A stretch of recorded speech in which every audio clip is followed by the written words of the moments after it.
প্রিয় দর্শক, আজকে আমি আমাকে খামার থেকে একটা টাইগার মুরগি ধরে নিয়ে আসুন। তার থেকে কয়েক টুকরা মাংস নিয়ে লিছি, মাংসের কষা কর্ম করে। এই জন্য আগে তেলটাই যে দেখো পেঁয়াজ, রসুন, আদা, শুকনা মরিচ, গরম মশলা একবারে দিয়ে যখন লাল হবে তখন জিরা ফেলে দিব, দিয়ে না হলুদ গুঁড়া, মরিচ গুঁড়া, লবণ এলা দিয়ে না কষিয়ে নিয়ে তার মাংস ছাড়ে দেবো। পানি কিন্তু অত ব্যবহার করা হবে না এই কষা মাংস, যত পানি ব্যবহার করবেন মাংস গেদগেদা হবে। এই জন্যে যে না ভাজে ভাজে নিয়ে মাংস ছাড়ে দিন। এখন মাংস আগে খানিকখানা তেলত ভেজে নিয়ে তারপর অল্প আনা পানি দেবো, মিচ্ছা না কিন্তু বেশি দেবো না, দিয়ে পানি কোনা দিয়ে যখন আবার আনা নরম হয়ে আসবে তখন আবার আনা পানি দেবো। নিচে কিন্তু আনা লাগা লাগা হলে তখন গা পানি দিবেন, তাহলে মাংসটা খেতে আনা ভাজা ভাজা স্বাদ পাবেন।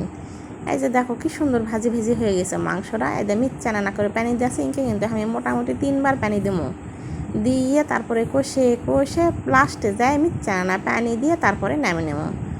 দেখো তোমরা খেতে কিন্তু সেই স্বাদ লাগবে। ইনকা